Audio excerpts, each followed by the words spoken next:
About a year ago, I installed an overhead console in this 2001 Jeep Cherokee. Aside from lighting up the interior 1,000 times better than the stock dummy light, its display screen reads a good handful of useful information about the vehicle. Before I had the console, I tracked my fuel economy using a Google spreadsheet and the GasBuddy app. I averaged, about average for a Jeep.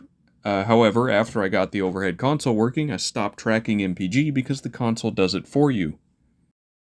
Interestingly, I noticed an increase in my average numbers. Instead of getting anywhere between 15 and 20, I was consistently averaging 20 to 21. This, while still realistic, is not what I should expect, because I've lifted the vehicle since then, added a 242 transfer case, and don't always do highway driving. However, as a counter to those things, I have entirely removed the air conditioning system, installed Harlan Sharp roller rockers, and upgraded 4-hole fuel injectors.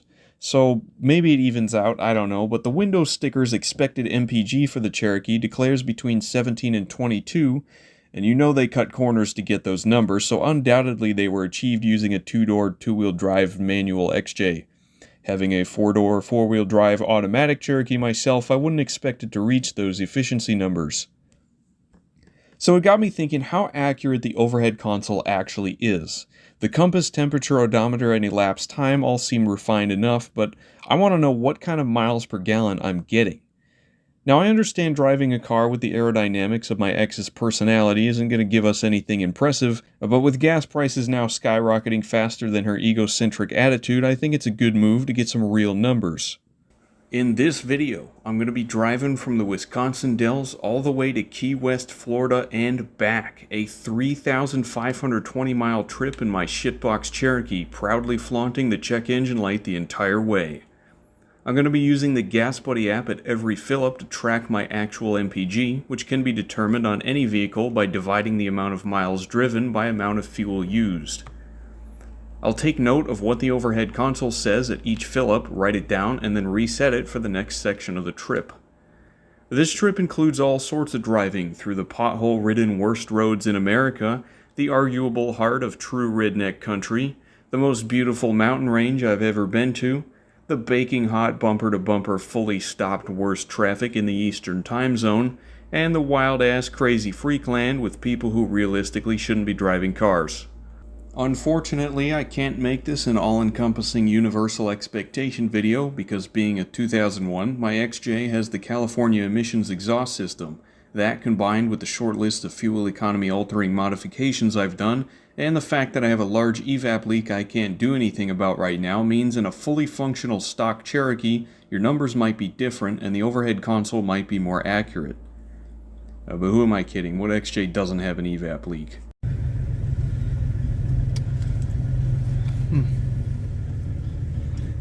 Well, boys,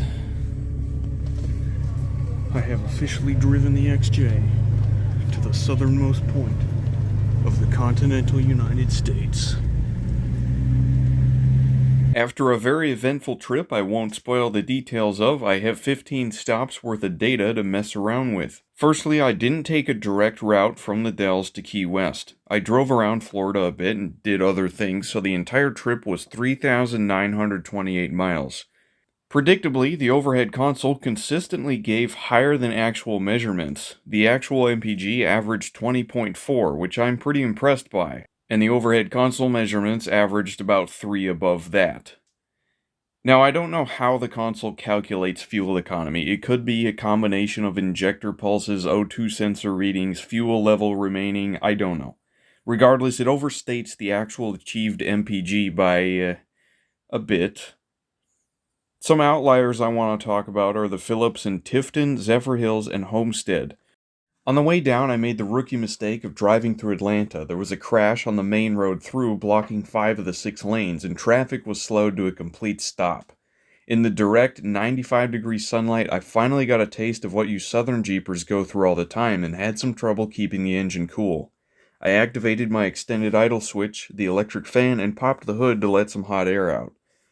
Sitting for so long in traffic obviously destroyed my MPG, so averaging normal interstate numbers with Atlanta traffic got the worst of the trip at 18.5. To make up for lost time, I took the next section of the drive faster than normal. I don't want to say I was breaking any laws, but let's just say some people might have been surprised when they were passed by a Jeep.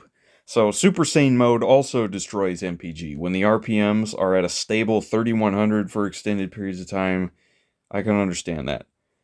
The last outlier is the trip to and back from Key West. I filled up here in southern Miami, drove out to the Keys and back, and refilled at the same station.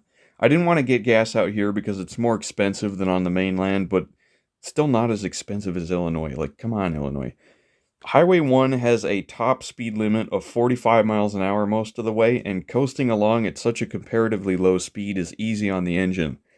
I think it also had to do with being literally at sea level, so theoretically the air is more dense and more of it can fit into the engine. I don't know how true that is. It's just something I thought of.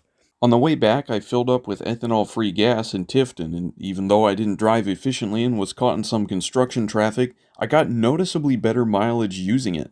The 4.0 really likes ethanol-free gas for some reason, which is interesting. I've only ever seen it sold down south though, and I don't think the cost offsets the efficiency enough to make it worth buying, but interesting nonetheless. But anyway, do with this data what you will. The overhead console reads on average 3 MPG better than what you're actually getting, so that's one mystery solved. But like I said, my Jeep has been modified, so those factors might be the reason it isn't accurate. As a bonus for sitting through the video, when I was in Florida, I stopped at the best restaurant ever and parked next to none other than a Jeep Comanche.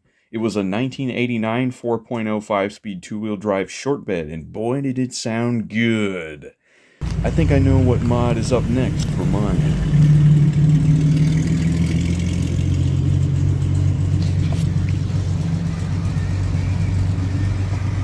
Badass, man.